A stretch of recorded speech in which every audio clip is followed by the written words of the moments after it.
everyone, Mango7Roll here. How we doing today? Welcome to another episode of Epic 7, and this is my favorite one. This is the balance adjustment preview. I have not looked at this yet. As always, I was semi-spoiled of who's on this. Being Araminta, I don't know if they're trolling me, but I'm super excited for that. Balin Tazan, also ML Leo. No notice of haste as well from what I heard, but I haven't heard about any of the actual changes, just who's on it. If I was to guess without that knowledge, I would have said ML haste, or not ML haste, regular haste as a buff and a couple other things, but there really wasn't much I feel like really was in the spotlight. So something like Araminta came as a surprise since I felt like they kind of forgot about her. Anyways, let's take a look at this list. So we have Melissa, plus 15 Melissa right here. Heck yes. Balin Tazan, I hope he is the one that didn't get all the love, because I have plus 15 Melissa and I have Araminta built up. Really hope it's not BNS that got all the love. And then Roaming Warrior Leo, Benevolent Roman as the two 4-stars being buffed, and then Pilus, Azalea, and Adlay, and then Chaos Inquisitor. I do have Chaos Inquisitor built. He definitely needs a buff of sorts. So maybe something like that would be cool. I think he's really close to being good, so really interested to see what they're gonna do there.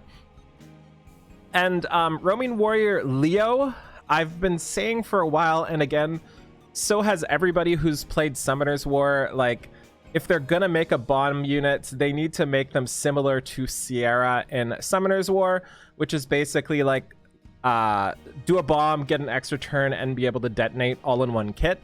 I kind of expected them to release it as an ML5 instead, and they didn't. So I was kind of confused by that. So maybe they're changing Leo to something like that. Araminta, I don't even know what they could give her at this point to make her better. Maybe her skill true trigger to be easier. I'm not even sure. Same with Melissa. They seem to be giving Melissa a lot of love. I have no clue. LOL. I have no clue why they would be giving Melissa love, but anyways, let's get into this. With these balance adjustment, we will also make improvements to the souls acquired by all heroes. Additionally, we will correct the issue that caused certain heroes not to properly obtain souls. Interesting. Bologna, Sol, and Hatan. So these are all people with... No, they're not skill 2 passes for everybody, right? Or are they? Either way, it doesn't matter. Interesting to see that they'll make improvements to the souls acquired by all heroes. This is so weird to me. Anyways, Melissa's Sulburn is going to ignores effect resistance. She definitely needed this. This is something that definitely was needed, and also this is awesome too. It changed it so she doesn't need a critical hit anymore. If you've ever seen any of my Melissa videos, you know she refuses to crit, even with elemental disadvantage, not having that in effect. So that's pretty cool. I do like that. And ignores resistance is huge because you didn't need the burn to increase damage dealt. You're gonna kill most targets anyway. So let's see what they say about that. Pretty decent change to her. Nothing amazing, I think, but still pretty decent. First hero that we will speak about for this balance adjustment is Melissa. Following the first balance adjustment that Melissa was given, further improvements will be made to her core ability to make her more effective as a stable hero. That's important to me. I felt like Melissa wasn't stable when I used her. Melissa is a hero that requires her skills to be linked. Yep. Yeah, that makes a lot of sense. Yeah, this is all making sense. I actually wrote this out pretty well, and you can tell they probably got some feedback from New. You know, like New is somebody who loves Melissa just like I do. And I'm really happy they made this change. They did increase the Sulburn cost though, up to 20, which is pretty massive. And Balance is on here. Summons an evil spirit to attack 2 enemies. God, I want to look at Araminta so much. So much. Summons an evil spirit to attack 2 enemies with a 35% chance to inflict poison for 2 turns. And that's it for the first skill, and 1 cooldown down for Dark Cloud. So I'm gonna look in game really quick at Balance is on. If you pop up I want to buy the something package, so help me. They didn't. Nice. Usually whenever I open up the game, they're like, buy this package here. This is for you and only you. So 5-star heroes. Let's go buy Element Fire. Let's find Balan Zazan. So they're changing Ghost Haunt. So this now hits 2 people instead of 1. That's actually a pretty big deal, especially for PvE, I think. And then the last Dark Cloud was changed to 3 turns instead of 4 turns. So I don't think that's a big enough change. But it is a change, and it is a positive one. So one of the heroes that was with Epic 7 from the beginning will be adjusted so that he can play a meaningful role to our heirs. With this adjustment, the performance of his basic skill, Ghost Hunt and Dark Cloud, will be improved. The cooldown time required for Dark Cloud will be reduced by 1 turn, which after being skill enhanced can be lowered an additional turn, making it a 2-turn skill. This reduction in cooldown time will create positive synergy with artifacts that can also reduce the skill's cooldown time. Cool. Yeah, that's kind of cool. I do like this change, but I don't know if it's big enough. So, Hey, they did what I've been hoping for. That's so exciting. They did exactly what I was hoping for with Araminta. Attacks all enemies with a catalytic explosion, making them unhealable for 2 turns before increasing the attack of all allies for 2 turns. Damage dealt increase for both of those. Really cool change. It's exactly what I wanted. I don't think it's enough still, but it is exactly what I wanted and what I've been asking for like a year and a half now. For anybody who doesn't use Araminta, especially if you use her for PvE, which I did a lot, in auto settings, she would use her Catalyst often as just an attack buff, and it wouldn't do any damage, and it wouldn't unhealable them because they didn't have a burn on them. This is really frustrating, especially trying to deal with any sort of person you want to land unhealable on, right? Like, it's super frustrating. And if you skill 3 and a skill 2 and miss the burn, you're just like screwed, right? So pretty big change, but definitely don't know if it's enough. She's got a really cool kit now, but I don't know if it's enough damage to make enough difference. So what do they say here? The skill Catalyst originally dealt damage to all enemies only when there was a burned enemy. We'll remove this condition and make adjustments so that the damage is dealt to all enemies. Yep. Okay, she just says it does higher damage. Also, she's really good for Abyss, by the way. I used her for a lot of my 90+ Abyss floors, and being able to land unhealable when there's no burn is a pretty big boost to that as well. Okay, so Roaming Warrior Leo fires a shock bomb at the enemy with an 80% chance to decrease the skill cooldown by 1 turn. That's the same. And then decreases the skill cooldown of Go Raku by 1 turn. At the end of the turn, detonates bombs inflicted on the enemy. Okay, so they made him detonate the bomb, which is the most important part. Self-detonation is massive. I want to go take a look at his kit again, since I don't think I have him. I don't think I have him. He's dark. Yeah, I don't have him. Maybe he's in my box. So attacks all enemies with Raku with a 75% chance to plant a bomb for 2 turns. And then fire shock bomb, increases cooldown and detonates. Okay, so that's kind of cool. That's kind of cool. So what cooldowns are they on? They're on 5 turns down to 4, and you can grant an extra turn with 20 souls, and this one is 3 turns. So if we go back here, we can see that Raku also decreases speed, which is pretty cool as well. Yeah, this is a pretty good change. It helps himself explode things right away, which is exactly what he needs. He needed that detonation. And also, using Go Raku, giving yourself an extra turn, using Fire Shock Bomb, and decreasing Go Raku again down to 2 turns, I think, seems pretty good. So this might mean pretty good things for Roaming Warrior Leo.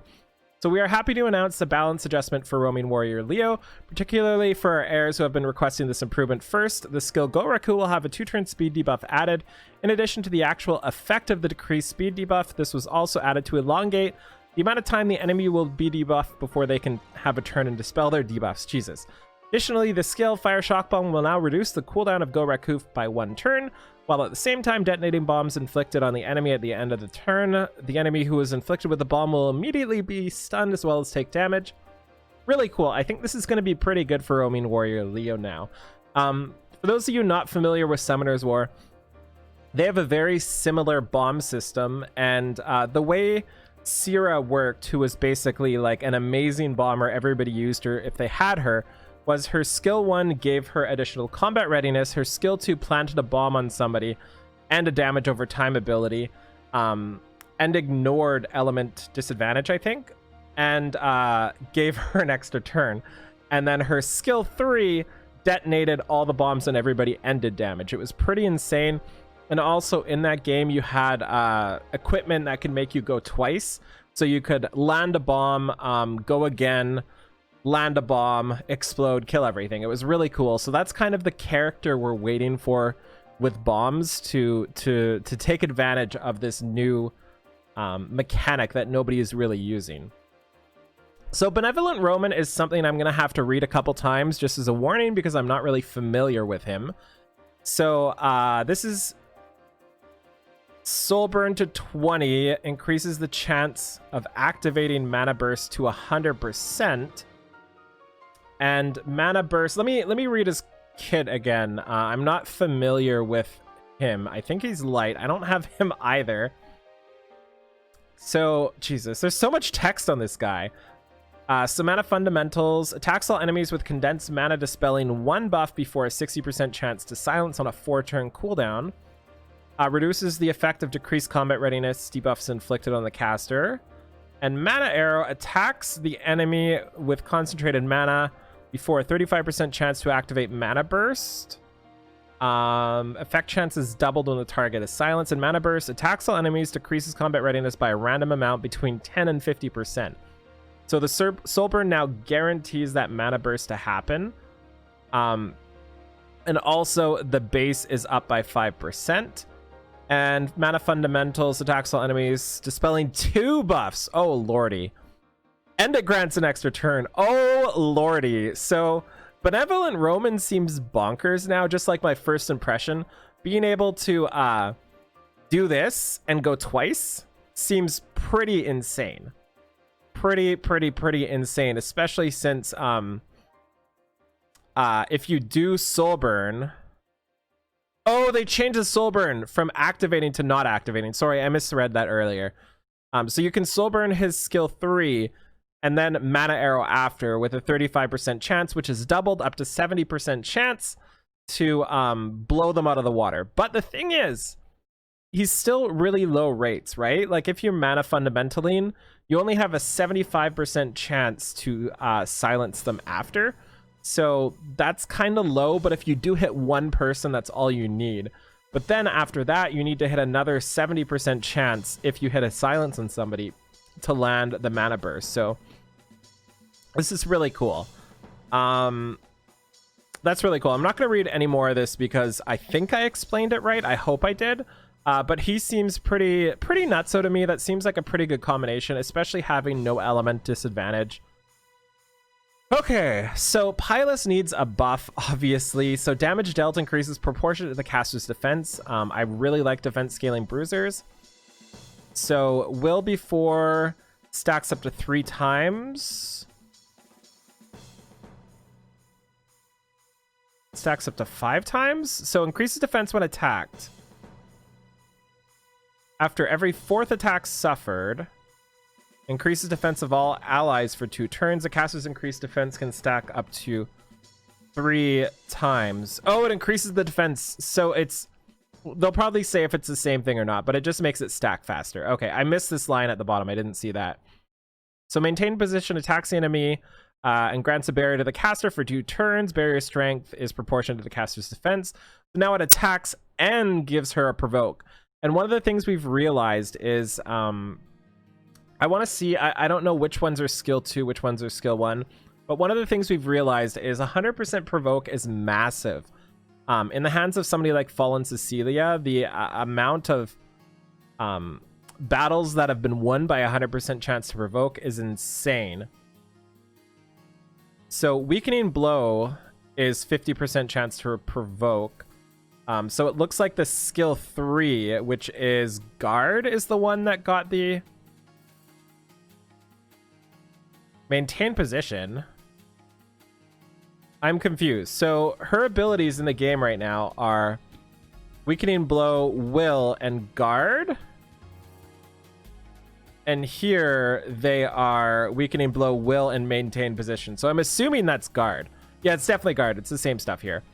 So either way, provokes for 1 turn, grants a barrier, damage dealt and barrier. Okay, so that's pretty cool. Pretty cool changes. I don't know how much this is going to help. One thing I can say is maybe if weakening blow was a 100% chance to provoke instead of 50%, that would help her out a lot. It's actually 75% chance. So if it was given a 25% chance boost, given a 100% chance, I think that would be pretty sweet. And then you could put something else on maintain position instead of the provoke. Because right now you're doubling up, right? Like, you have 2 choices when you have her turn. One of them is provoke, and the other is provoke. So that's just kind of boring, but it is what it is. As for Azalea here, decreases defense on an AoE attack is pretty sweet. I used Azalea on one of my alt accounts, and she hit pretty hard. But obviously this isn't going to do anything to her until she gets like a spec change or something like that. As for Adlay, deals huge damage to all enemies with a sealing spell. 85% chance to dispel 1 buff each before an 85% chance to increase cooldowns by 1 turn. So that's both up by a decent amount. And they added the dispel. That seems insane. Sulburn ignores effect resistance. Buddy, come on, Smilegate. Come on. Why would you do that? Why would you do that? Why would you do that? I don't understand. What's his base speed? Okay, he's decently slow. I don't know why they would do that. Like, there's that's really frustrating, you know?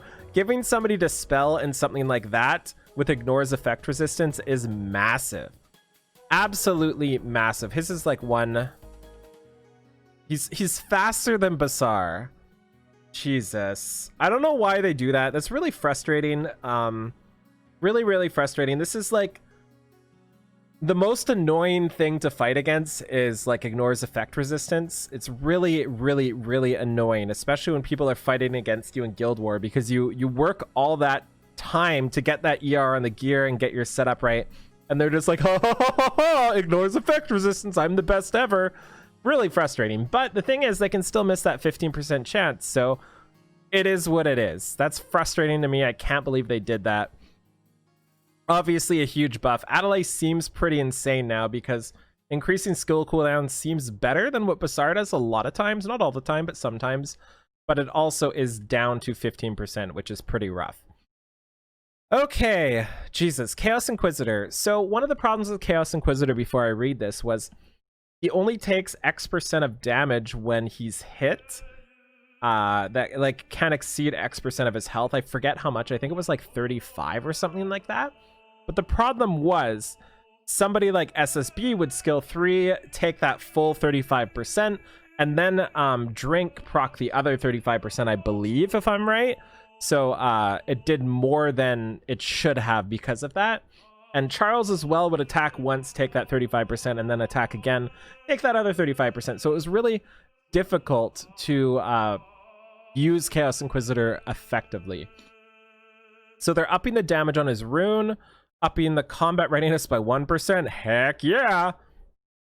Effect chance. Oh, 10% increase on effect chance is pretty sweet. And increases the buff chance as well. I don't think this is enough for him. It obviously helps, but it's definitely not enough. This is the part I want to read. So previously, souls were not acquired for most skills when the Sulburn was used, but following these improvements, players will be able to acquire souls for all skills. This improvement will be applied equally to all heroes, and so when Sulburn is used, players will still be able to acquire souls from their skills. I wonder what that's going to change. Like, it definitely gives offense versus AI an advantage as opposed to now. But I'm not sure, like, in practicality what that does. Additionally, souls must be acquired as with the original skill, but when the additional attack is triggered, there were some skills that could not acquire souls. Yeah, so the additional attack with the passives, that makes a lot of sense. When they fill up their passive and then go. Okay, certain heroes were using additional skills that were not clearly stated, which prevented to have accurate information. Through these improvements, we will ensure that our players receive more accurate information. This is just skill descriptions, right? There's nothing changing. Yeah, there's nothing changing here. This is all just words, obviously. Okay, so that's everything. Interesting choices here. Just to go over things really quickly as we go down, just like my little too long didn't watch. I think the Melissa buff is pretty sweet. I think it'll help one-shot teams with her a lot. I feel like using her with Oxlots now might be the way to go. But again, if you're using her with Oxlots, you might just use somebody else who's more stable. Interesting, but she can bring her own Sulburn, which is handy as well. Definitely a positive, obviously. Definitely a positive. Especially this part being gone, because that was a big problem for me. Even if you build her, like, the thing is, people are always like, just build them 100% crit, and you can't. Not many people have that good a gear to really do all of the things all at once. And yes, I can, at my level of play in my guild wars, build her for 100% crit, but then she's not doing enough damage to kill anything. So that's like the predicament I'm in. If I was in a lower level guild, if I was a lower level player, I would be able to gear her for 100% crit and I would still kill things. But where I am, I cannot. So that's the big problem. That's why you see so many of my builds sit at 85% crit rate, because with 85% crit rate, I'll guarantee a crit against elemental advantage and then like miss a crit every now and then, which sucks, and it's stupid and it sucks, but I've gambled that the amount of times I lose because of that 15 is less than the amount of times I lose because I don't kill somebody. So this helps people like me a lot for that, especially for 1-2 combo peoples, right? Like if you use like Arbiter Vildur with 98% chance to crit and he misses a crit on somebody, you know, who cares? It's Arbiter Vildur. But if you use skill 3 on Melissa and you don't hit a crit before, you're just like, well shucks, you know, you're donezo. As for Valence is on, I don't think this changes anything. I think it helps, but I don't think it changes anything. Araminta, really helpful, and it depends on how much damage dealt increase, but I don't know if it's going to be enough, right? You can't use her as a cleaver because there's just way better options. You can't really use her as a fast debuffer because there's way better and more consistent options. So she's just in a rough spot. Damage dealt isn't what she needs, IMO. This change is obviously great as well, but it's more of like a quality of life than anything else. Roaming Warrior Leo seems pretty nutso now. I think this is fantastic, and I think we'll see a lot of use of him now.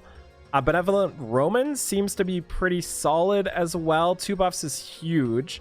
Sulburn grants an extra turn is also pretty massive. So I think we might see a little bit of Broman coming out. Pilus, I don't know if this is enough. I don't think it is. I think that additional taunt is just not enough. Azalea, Adlay is insane. Adlay seems bonkers now. I don't know if I'm reading this wrong, but Adlay seems like a better Basar sometimes. Like a legitimate better Basar at times. Which is just bonkers to me. What does Adlay's second skill even do? I just realized I don't know what his second skill does.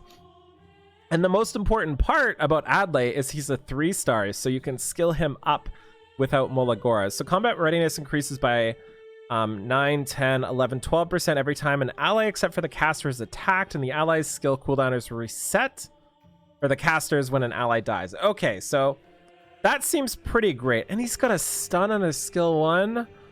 Oh, God. I don't want to have an Adlay meta. Oh, my God. What a stupid thing to do. This just bothers me. Like, there is so much frustration with Basar. Like, there's just no need for this. We don't need this. There are so many things in this game we need. This is not it. Chaos Inquisitor, just minor buffs everywhere. Don't think that's good enough. And yeah, that's about it. So we're going to stop here. I'm pretty indifferent about these changes. I think they're pretty good, and I think they're pretty bad. And I think the person who got the best buff, which is Adlay, got the most toxic style of buff, like the unfun style of buff that doesn't make you want to build a new character. It's one of those things that you just like hate using because we've already been dealing with Bazaar for so long. So anyways, thank you so much for watching. Feel free to like, comment, subscribe as always. Let me hear your thoughts in the comments below, and I'll talk to y'all later. Bye, everybody.